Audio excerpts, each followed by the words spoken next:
Car Con Carne is sponsored by Sopel Solar, S-O-P-E-L, solar.com. Sopel as in Brent Sopel, former Chicago Blackhawk. He helped us win the Stanley Cup.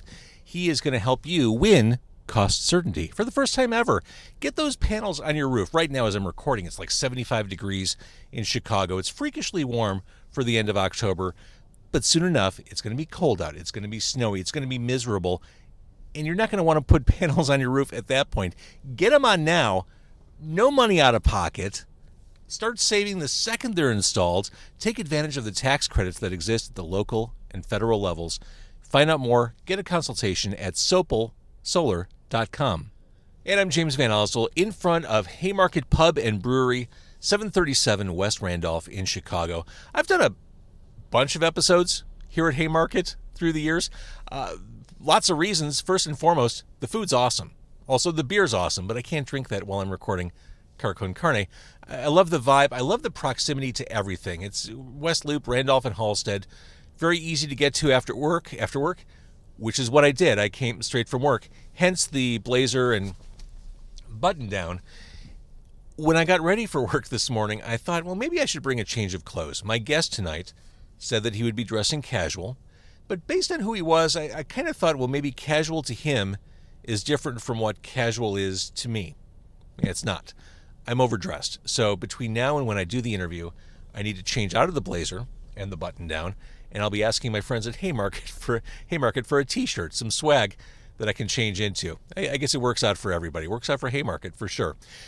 All that said, my guest tonight is running for mayor of the city of Chicago. He is Paul Vallas. And I just want to say up front, because of the nature of what Car Con Carne is, it's me and a guest or guests sitting in a car, close quarters, congenial enough vibe, eating food. What you see may be perceived as an endorsement just because of the way the podcast is formatted. This is not an endorsement. This is an interview. I'll be talking to Paul about his run for mayor. He ran last time. He's running again in February for mayor of the city of Chicago. Not an endorsement. This is an interview that just happens to have food, delicious food from Haymarket. They told me I was overdressed. I was wearing a blazer and a button down. You look fine, man. They made me wear a T-shirt. I think this was all part of their plan. I think this is great. I look a little more respectable, but still casual. You look respectable. It's a good balance. You look like someone who's running for the mayor of the city of Chicago. That's what you look like right now. All right, look at that. He is Paul Vallas. He's running for mayor of Chicago. He is the former CEO of Chicago Public Schools, former budget director for the city of Chicago. As a politician, he's run for governor. He's run for lieutenant governor with Pat Quinn. And he ran for mayor in 2019. On February 23rd, Mr. Vallas will again be on the ballot as Mayor Lori Lightfoot will be running for her second term. It is a typically crowded field with more likely to declare. Let's start with what people are saying about Paul Vallas right now. Paul Vallas, people are questioning whose camp you're in, who you're representing. They're calling you closet Republican. Yeah, I know. Can you believe it? Well, let's talk about it. I mean, Chicago Reader this summer said Paul Vallas rubs shoulders with the far right. The mayoral candidate spoke at a fundraiser for a group that has promoted transphobic rhetoric. That was the big one this summer. Yeah. That was an interesting one. Actually, the conference or the event was actually a fundraiser for Reverend Brooks' center that he was trying to build in his community. As you know, Reverend Brooks has been holding out on the rooftop of his building for the better part of a couple of years to raise the money needed to build his community center. He's been trying to fight violence in that community. So it was actually a fundraiser that I was invited to, and I was invited to participate on a panel to discuss school choice. So, first of all, my support for Brooks and his efforts to raise money for the center and the invitation to talk about school choice was something that I did not want to pass out. So, because one of the groups out there was a group that was, that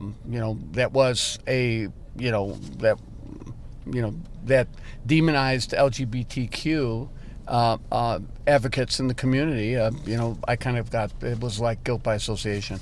But the bottom line is, I supported marriage equality, and when I ran for governor in 2001 and put domestic partners in all the city contracts, when I was city budget director, and when I was school chief, as early as 1995. So I was about a decade ahead of everybody else. So at the end of the day, it's just people not wanting to talk about the issues.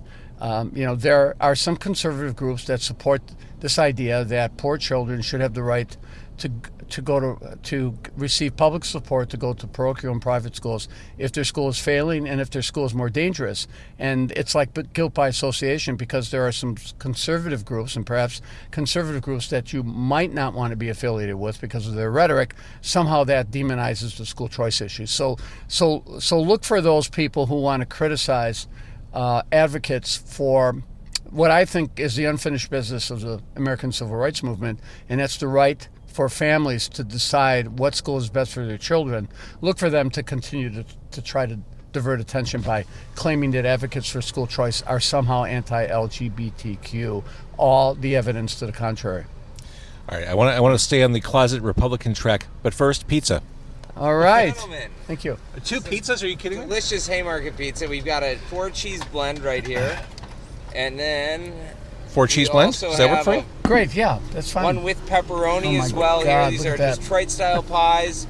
There's some ranch dipping sauce, some chili oil. Detroit-style pizzas from Haymarket. They're square cuts. They're pan, 4 cheese Oh my pepperoni. God, The this is crust dangerous. This is dangerous. And we're talking like serious mayor stuff We're in too. Pizza City here. Yeah. All I know is I'm glad you're not driving. As a candidate for mayor of the city of Chicago, are you comfortable eating Detroit pizza on camera? That's a fair question. I don't know about Detroit pizza, but you know what? Hey, it's free. I'll take it. Now that sounds like Chicago to me. All right, let's stay on the closet Republican. The thought that you're a closet Republican.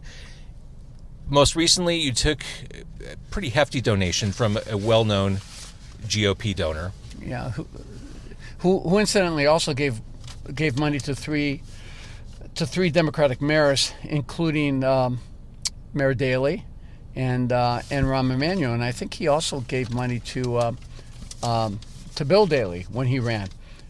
So, if you're referring to Mike Kaiser, Mike Kaiser is a well-known supporter of charitable causes. Particularly, he's a big supporter of providing financial assistance, raising money to provide scholarships for poor families who are seeking better schools for their kids. And so, but he's been a strong supporter of Democratic candidates. So this is just consistent with his behavior, with his approach, which is to find the best candidate and support the best candidate regardless of their party affiliations. But I'm a lifelong Democrat. I went to work for the late great Senate President Phil Rock. I worked very closely with Dawn Clark Netsch. I staffed her committee, if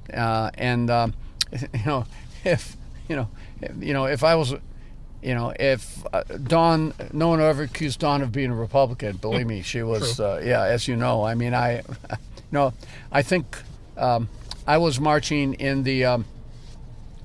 In the pride parades, when they called the parades by a different name, and when it was not politically popular to go, and I'm talking about 30 years ago or even longer. So at the end of the day, that's their only shtick. They don't want to debate me on the issue of what it's going to take to make sure that all Chicagoans live in safe and secure communities. They're not going to want to debate me on this issue of providing poor families with education alternatives, so they're not being held hostage in their communities. They're not basically the prisoner of the quality of their schools being determined by both their income and their zip code. And they don't want to debate me on this tax and waste cycle that has the city spending $28 billion a year, because the mayor actually controls $28 billion in spending for a city population of under 2.8 million, but yet we can't seem to find the means to invest on the south and west side. We can't seem to find a way to freeze taxes. We can't avoid the constant increases in taxes and fees and fines. I mean, people don't realize that over the last really 4 years, this year included, the mayor's city budget or the mayor-controlled school board have raised property taxes $871 million. They've been responsible for $871 million in property tax increases. And I mean, how much more can a city take? How much more can businesses take? How much more can working families? And how much more can the poor take? So at the end of the day, they don't want to talk about public safety. They don't want to talk about quality schools. They don't want to talk about, financially responsible budgets. They want to talk about whether you're a Republican or whether one of your, fundraisers gave money to Republican candidates. Well, I mean, I think that's a fair question. I think Chicago Democrats just want to make sure they're not putting a Trojan horse into office if they elect you in there. I think clearing the air is a helpful thing. Yeah, but let me point out, and here I'm eating pizza already. Let me point out that it's a nonpartisan election, and I'm getting elected to represent everybody. I take a problem-solving approach to governing, and that means to identify problems and to find solutions. And whether they're Democratic solutions or Republican solutions, the objective is people need. Public safety is a human right. People need to have their human rights respected. School choice is a civil right. That civil right needs to be embraced and supported. We have an obligation to make communities affordable. So I'm a pragmatist in that I'm looking for solutions to address the problems that people have clearly identified as being the problems that keep them awake at night, that they struggle to deal with. Look, we have a CTA where it's post-COVID now, and there's still 500,000 riders down, and the CTA president and the mayor would like to try to convince us that somehow this is an aftermath of COVID. Everything is blamed on COVID, as you know, and 500,000 fewer riders. The reason that there are 500,000 fewer riders is because on a per capita basis, they've had more violent crime than they've ever had in their history. And in fact, I think since in the last 10 years, something like 32 people have been murdered on public transportation. Well, I want to get to crime, but it seems strange to not say that COVID is responsible. Working from home, new hybrid working isn't responsible for having an impact on public transportation. Well, it's had an impact on public transportation, but the economy's been reopened for the better part of the year. To say that being 500,000 riders down, when I go to the red line, when I talk about riders, their big concern is crime. They don't see cops. They have unarmed security, minimum wage security, untrained security, basically, walking the platforms or basically at the CTA stations, who very often run away when there's a real fight or a threatening situation. Did you know that they're spending $100 million on private security? And I think it pays for 300 unarmed, minimum wage, poorly trained private security guards and 50 dogs, by the way. And think about this, 50 dogs, right? That $100 million could pay for 666 Chicago police officers. That means those officers on top of the officers that they already have, you would be able to put officers on at every station. You would be able to put officers on every platform, and you would be able to have officers both in uniform and undercover riding the trains. Don't think for a second that if you did not have that type of a presence, and if the public transportation system became as safe as the airports, that you wouldn't see a significant increase in ridership. So those are the issues that I want to discuss. Those are the problems that I want to solve. So they don't want to address the problems. They don't want to talk about why we're spending so much on private security. They want to continue to try to claim that things are getting better when we know for a fact things are not. Rising crime, violent crime this year alone is up 37%. And I want to get to crime, but I want to stay on the commuter issue for one moment. And there's plenty to talk about with crime. That's what everyone thinks of now when they think of Chicago. I work in the same building that houses the Ogilvy Transportation Center. Now, pre-pandemic, I remember just a crush of people coming off those platforms, going onto those platforms. You could have a pickup game of football now outside the Jamba Juice. What would you do as mayor to bring businesses and people back? Because I feel like it's in the rear view. We're living in a day of working from home, hybrid working. How do you get businesses and their people to come back downtown? Well, look, certainly, we're entering kind of a brave new world, and post-COVID, things will never quite be the same. But when I was budget director, and then later school chief in the 1990s when Daley first got elected. Our strategy was how to populate the downtown, how to create almost like a city within a city.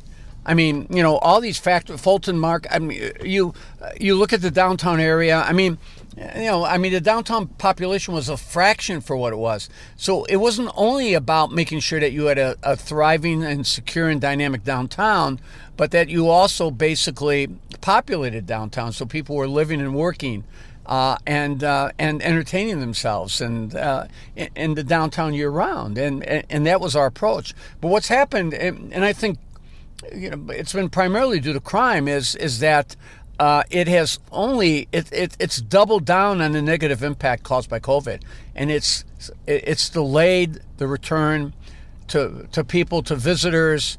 People don't realize how many visitors that the downtown would have from the suburbs, let alone tourists coming in to see Millennium Park and things like that. But people have stopped coming downtown, and more people have elected not to continue to live and work downtown, in part because of crime, because crime's out of control. Crime is definitely out of control downtown. Look, we just left. I mean, this place. Haymarket was robbed, or at least there was an attempted robbery. Look at what's happening in River North. Look at what was last weekend. There were 5 kidnappings in Wrigley Wrigley Field. Now they're kidnapping people, shaking them down, and then releasing them. I mean, it's crime is out of control, and so you've got to get a handle on public safety. If you're going to revitalize the downtown, and you've got to get a handle on public safety in the neighborhoods if you're going to create conditions in the poorest neighborhoods, if you're going to create conditions to get businesses to invest in those communities, and to slow the exodus of middle-class families from those communities. Do you realize that that when I graduated high school 50 years ago, 50% of the city was considered to be middle income. Today, 16% is considered to be middle income, and incidentally, that's pre-COVID. And it's probably much lower now post-COVID. And if you take out the city workers who are required to the city, the school district, the related agencies, city-controlled agency workers who are required to live in the city of Chicago, if you took them out of the equation, the middle class probably constitutes less than 10% of the city's population. That's devastating. A city can't grow with a vanishing middle class. And there's 2 primary reasons that the middle class is leaving. The first reason is violence. The second reason is the lack of quality schools. Over the last 20 years, the biggest exodus of middle-income families has been black families. In the last 20 years, well over 250,000 residents have left the city. Black residents have left the city of Chicago. They are overwhelmingly families with school-age children. So, and it's due to 2 reasons. It's due to crime, and it's due to the absence of quality school choices. Well, I mean, here we are, Paul. Can I call you Paul? I should have asked you that earlier. Okay. Here we are, Paul. We're 2 older white guys. We're sitting in the West Loop. We're eating pizza that's been handed to us, and we're talking about crime in Chicago. Our experience is very different from people of color living in the city. People who are trying to bring home groceries on a block that's been overtaken by gangs. How would you, as mayor, represent those people? How do you understand that experience? Well, let's talk about policing first, and then we can talk about the other things that need to be done. So let's talk about policing. I'm a firm believer that policing should be community-based, which means the police officers should be pushed down to the local beat. Local commanders should have control of their officers, whether they're detectives and they're the various citywide units that provide support. I think the best policing is local policing, community-based policing, because you have to make sure that every single police beat is covered. Did you know that in some of the most violent communities, you'll go a night when maybe half the police beats have a squad car, half the police beats are being covered, because of not only the shortage of officers because they're not filling vacancies, but also their abandonment of the community policing strategy that the interim superintendent Beck had embraced, and superintendents like Terry Hilliard and others had advocated and had pushed for and had implemented years before. You had literally local districts being stripped of officers. So like in the 11th district, the most violent district in the city, meaning it's probably the most violent district in the country, there were 108 murders last year. You would, in a single police district, you would have nights when only half the beats were being covered. So what you've got to do is you've got to have beat integrity, because when you have community-based policing where you have cops on the beat and they're there every night, and those cops are known to the community, and the cops know the community, that is the foundation of community policing. So you've got to return to the concept of beat integrity, and absolutely critical. What you also have to do at the local level is you got to be supportive of initiatives like Alderman Beal in the Roseland community. He's done so much to revitalize the community where I was born and raised. The community where I built one of the really elite magnet schools, Gwendolyn Brooks, the old Mendel High School campus in Roseland. He introduced an initiative called, it was the Cop House or Mini Police Station program. Many of the aldermen would like to have these mini stations located in the strategic areas of the city as a way to enhance law enforcement. Why can't we have that? I mean, why can't we have a larger police presence, permanent presence in the community with police who are dedicated to that community, are known to the community, and who in effect know the community, because it makes for more proactive, more effective local policing. And when there's that type of familiarity, that corrects a lot of problems. Second thing is, there's no strategy in place to protect witnesses and victims. Right now, there's no witness protection program. Wait. It doesn't exist at all? No, it doesn't exist at all. So in other words, if you're going to give testimony, and with the early release policies, or I should say the pretrial release policies of the current state's attorney and the judges, where they're releasing like 3 times the number of violent felons who are arrested and charged back into the community on like felony bail. I mean, in January 1st, they're going to eliminate no cash bail. Well, I mean, whether they eliminate it or not, you still have a fact that the vast majority of dangerous felons, of violent felons, or those who have been arrested for violent felonies, even individuals who have been the subject of multiple felonies, they're being released right back into the community. Do you know that there have been 86 individuals murdered or shot or this year alone, who were individuals who were released on felony bail? So when you have those type of practices, the inability to protect witnesses, the inability to protect victims, how do you expect the police to have any cooperation? How do you expect the police to get these witnesses to come and testify, because they're living in constant terror? So establishing a universal comprehensive witness protection program that can protect both witnesses and victims, and that includes really enacting legislation, or for that matter, even passing a city ordinance that basically says that if you threaten or intimidate a witness, or even come into contact with a witness, there are mandatory sentencing. There are going to be grave consequences. I mean, those are basic things that the city could do to help improve public safety in those neighborhoods. So you've got to return to community policing, and you've got to provide the means to protect witnesses and to protect victims in the process. What you also have to do in these communities is you have to recognize that the spike in crime that we've seen since 2019 is in large part due to the fact that we shut our schools down for 15 consecutive months. We literally put 330,000 kids on the street of Chicago for 15 consecutive months, and it had devastating consequences. Do you know that... Did you think that the COVID shutdown was a bad idea? Yes, it was, absolutely, with the schools, because other states did not shut down their schools. and there was no loss in academic performance. You didn't see huge spikes in youth violence. The archdiocese kept their schools open. You know, the NAEP scores, the national test scores, just came out. Devastating results from the NAEP scores. The academic performance of Chicago public schools on the state tests have plummeted, and they were pretty low before COVID. Before COVID, only 1 in 4 students and only 1 in 4 black students were meeting or exceeding state standards. Now those numbers are even lower. So it's had devastating consequences. But think of these statistics, right? Since COVID, there have been over 200 school-age youth murdered in the city of Chicago since COVID, including 46 this year. Ponder that for a second. 46 school-age youth murdered. Here's an even more frightening, an equally frightening statistic. I feel like you're trying to scare us. No, I'm just trying to explain to you because I'm going to talk about a solution.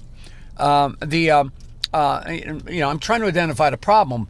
If you want to know why crime spiked, and you've got to get at the underlying causes of crime. But if you want to know why they spiked during COVID, was because we degraded our police department. We didn't fill. We're like 1,700 officers down from when the mayor took office. We pulled the cops out of the local districts in these centralized shock and awe units. We pulled police from local police beats. So degrading the police department and basically shutting down the schools for 15 months had a devastating impact. Did you know that University of Chicago Crime Lab did a study last year that said 8% of the arrests for murders, 9% for shootings, 32% for robberies, 47% for carjackings were school-age youth, 17 years and younger. So, devil's advocate, isn't that usually the case? No, it's not. Not at all. It's not at all. But you know why those statistics skyrocketed? Well, it's because schools were closed. So what's the remedy? The remedy is you've got 625 school campuses in the city. Why are they closed at 4:30 in the afternoon? Why are they not open on the weekends to the community to offer community-based programs for the kids? Why are they closed during the holidays? Why are they only open half the summers? Well, who pays for that? Oh, the bottom line is, the schools are spending $30,000 a kid. When I ran the schools in 1990, and I came in, when I was budget director, you had almost 1,000 murders, and over a period of 6 to 7 years, that murder rate was cut by almost 60%. I opened the schools through the dinner hour. I opened the schools on the weekends. I opened the schools during the summer. I opened the school. Even when we had snow days, I still kept the school campuses open for kids who were home alone so that they would have some place to go. A lot of times parents can't take a snow day. So there's no reason why the schools can't get into the game and play their role in public safety. And when you say who's going to pay for them, if you open those school campuses and you invite these community groups and community organizations to bring their programs and to bring their grants to that school campus, you can offer an array of programs and you can give young people a safe and secure place to go. So it's just not about restoring community policing, embracing community policing, making sure that there's a cop on every beat, that there's a program to interact with the public, to protect the witnesses and victims. But it's also about opening schools and making schools part of the solution. And right now they're sitting on the sidelines. They're not even taking steps to increase the instructional time to make up for what the students lost academically over the previous 15 months. So there are problems that have clear solutions, and the city just needs leadership to bring those solutions about. Let's go back to community policing. How does that solve the problem where you have, again, people of color, people in the LGBTQ community who are scared of police, who don't trust police? I think there's been a fundamental lack of trust based on some pretty awful things. Well, when you look at the consent decree surveys, the interesting thing is, and I looked at this survey that they did last year. The survey basically said that people in the community, the overwhelming majority of individuals in the community would not be afraid to come to the police officer with a concern, bring something to the police officer's attention, interact with the police officer. But almost the same majority felt that there wouldn't be any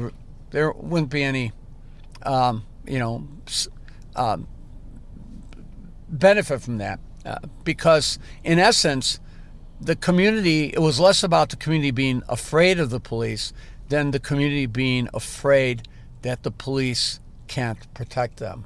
So I think that's a larger issue. And if you have community-based policing and you have the proper oversight and accountability, that means you have the right sergeant ratios and the training officer ratios per new officers. If you have that infrastructure in place, then the community's going to get to know that local beat cop and that beat car, and those officers are going to get to know the community because they're not going to be pulled out of their districts, repeatedly to go sit in their squad cars with lights flashing downtown or perhaps some other area of the city where there's been a spike in crime. So community policing and the proper oversight, the proper training, the proper supervision, and a program to aggressively protect and support witnesses that includes enhanced penalties for witness intimidation would go a long way towards improving the relationship between the police department and the community.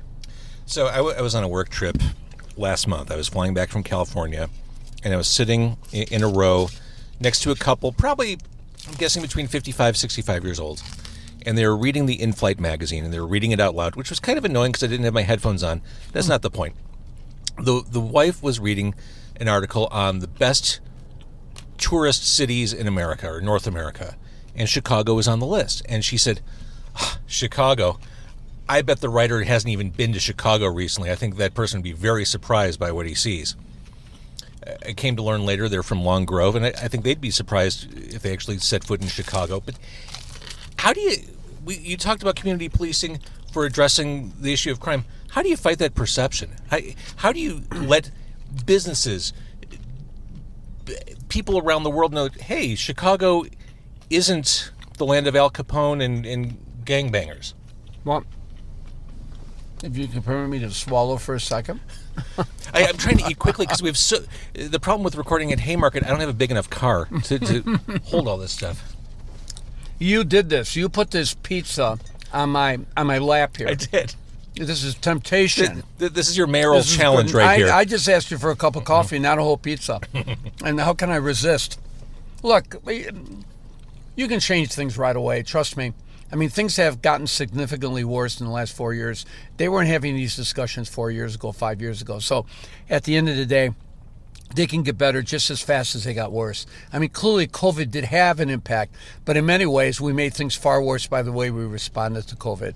You know, I laid out some very simple things that you can do to significantly restore the police so that they have the resources and support needed to be effective.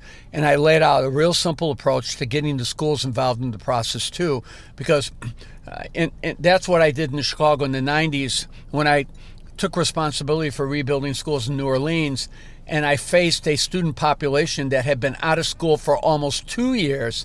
Those schools were open 35-40% longer in terms of the instructional day and the instructional year than was mandated by the state, and we were able to keep the kids in safe and secure learning environments where they were provided with the additional education and support services that they would need to make up for the loss of learning time. And we also did something known as work study.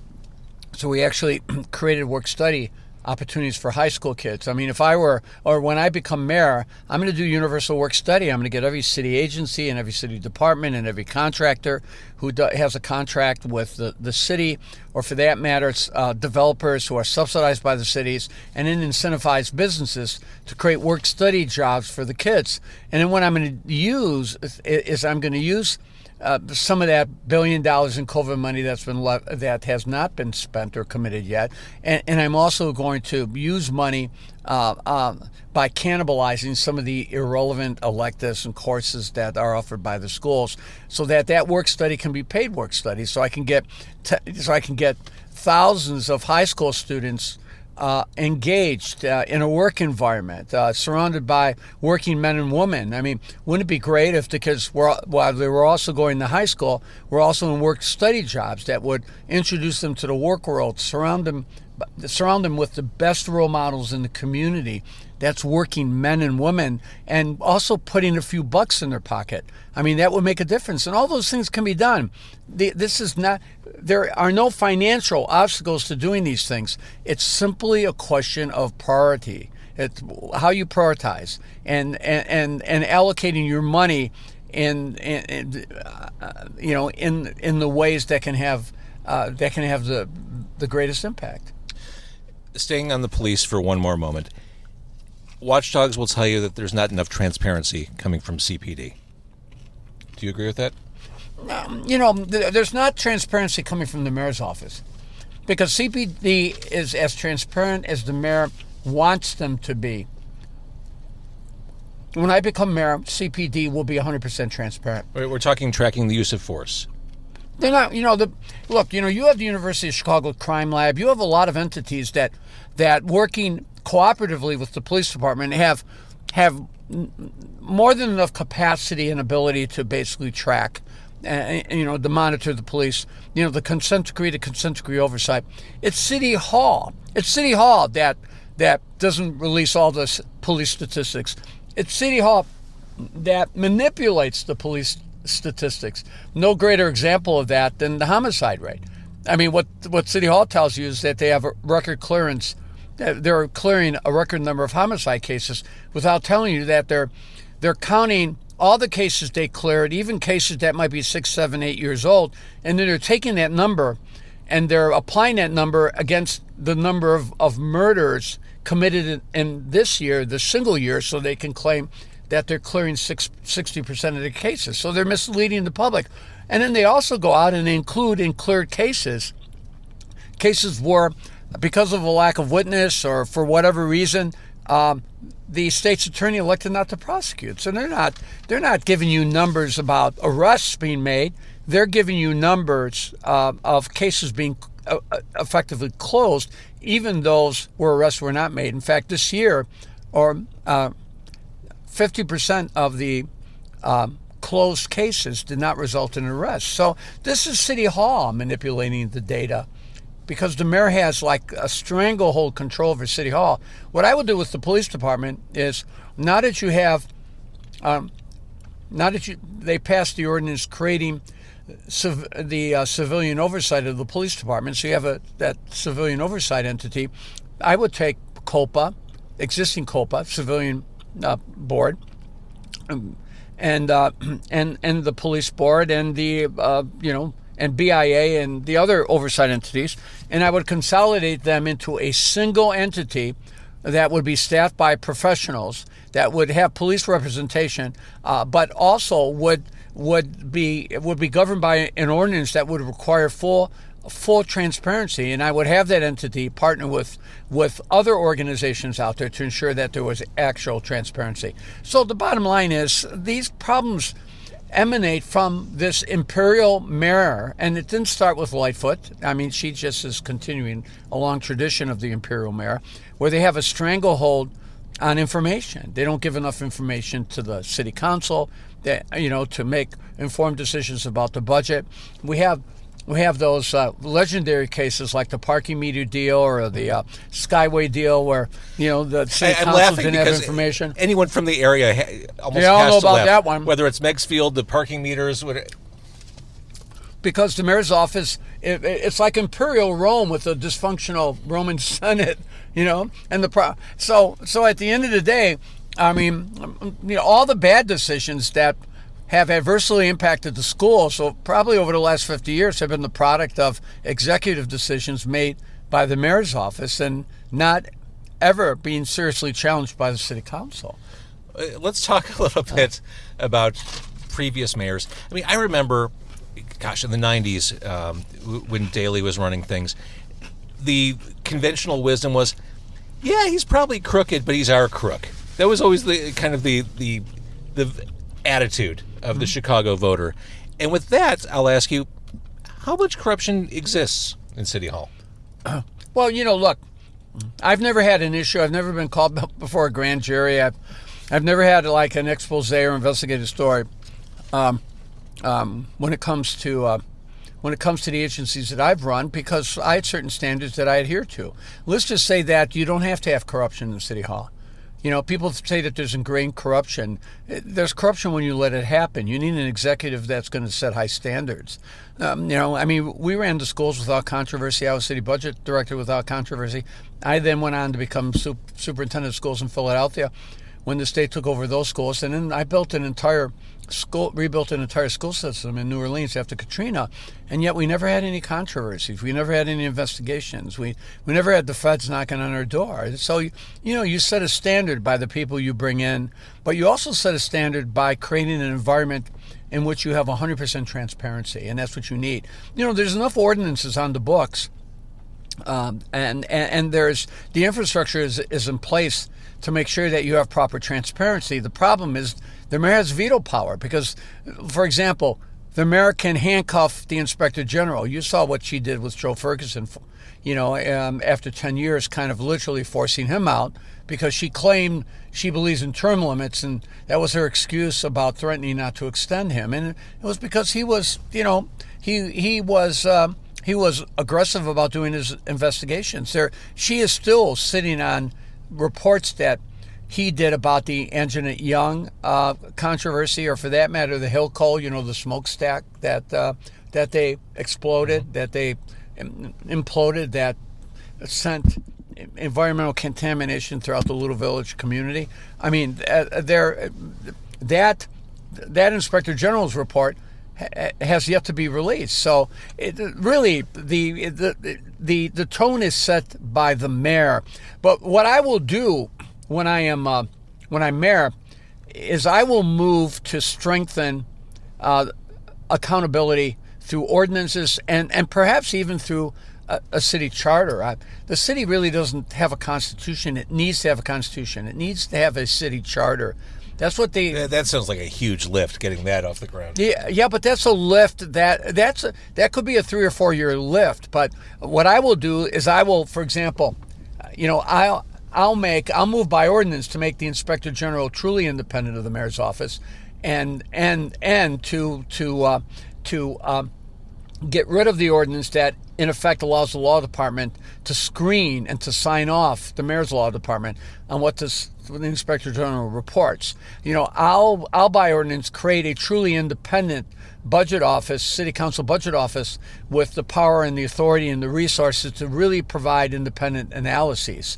And I will move to make the city comptroller truly independent. And you can do that by ordinance. And if you do that, you're now going to have a free flow of information.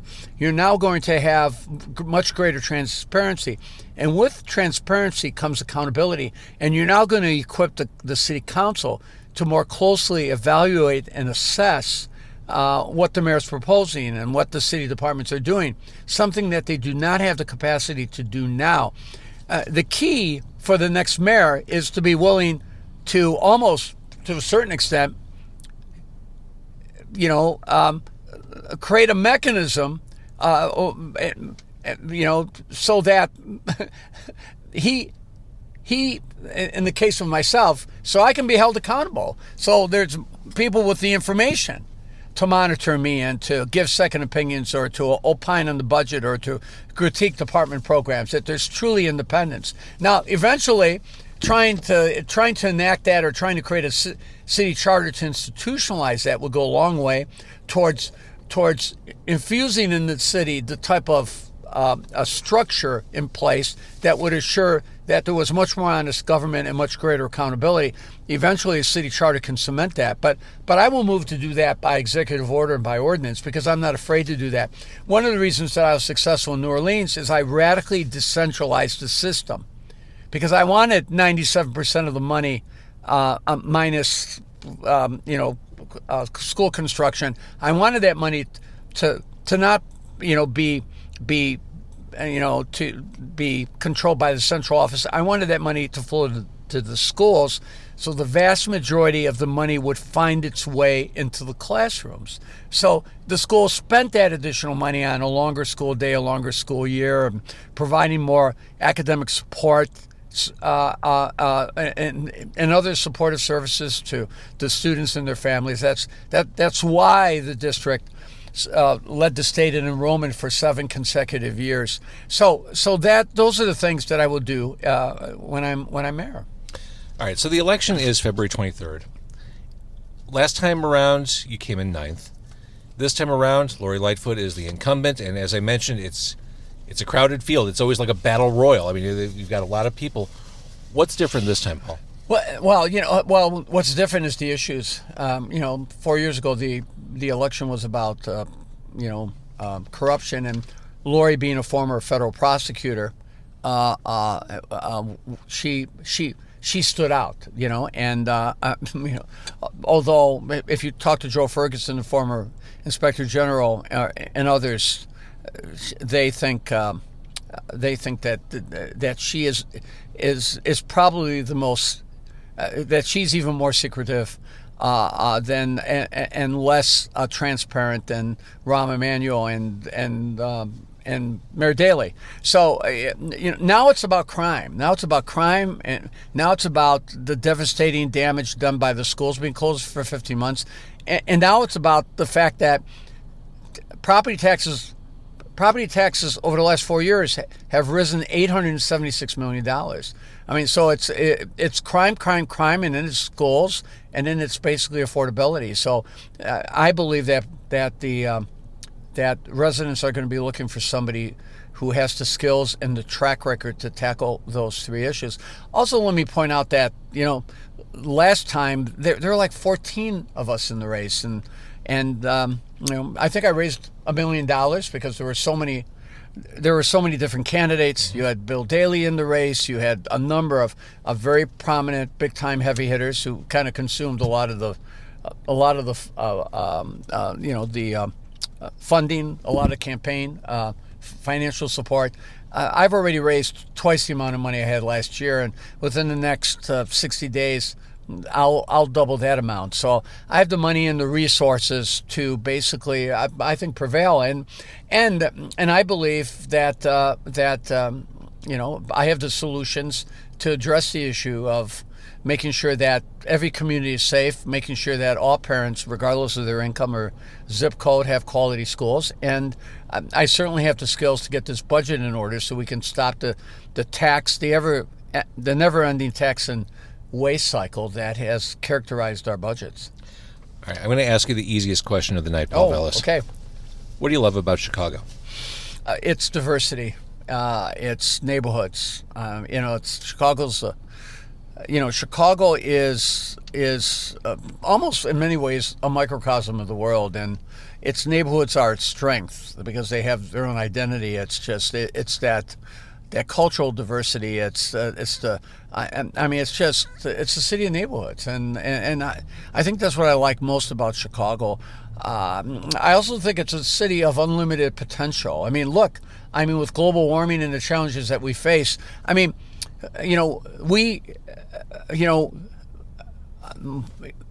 shores are the shores of the largest body of clean water, of fresh water, than unsalted water, and in the world with the Great Lakes. Our geographic location is dynamic. The fact that there are so many areas of the city that have been long neglected, that just with the proper investment and the proper prioritizing, the proper allocation of resources, it's someone really taking ownership of the need to prioritize redeveloping large areas of the city on the south and west side that have been neglected for decades.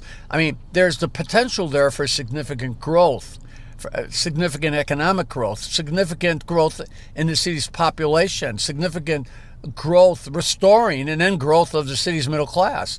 So it's a great city. It's a dynamic city, and a city with all the resources needed to be effective.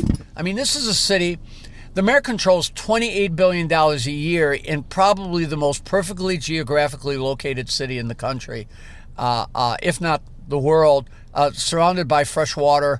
The epicenter of transportation and commerce in the nation, and with those type of resources and assets, and perhaps one of the most diversified cities in the country, with those type of resources and assets, how can we go wrong? I mean, there is no reason why in short order we can't get the city back on track, and why we can't get the city, and why we can't once again become, really the jewel of the country, let alone the envy of the world. So this is the city that my immigrant Greek parents came to, that they set up shop, they set up homes, they opened their businesses, they educated their children. I mean, it's the city of my grandfather, it's the city of my father, it's the city of my children. So it'll be the city of my grandchildren. So I just think that that's what I love about Chicago. That's, my heart bleeds at what the city has had to go through, the ever-ending cycle of crime, the fact that we really regressed when it came to the schools. Having school campuses closed for 15 months, the fact that we continue to just pound working families and the poor with ever higher regressive property taxes and sales taxes and fines and fees.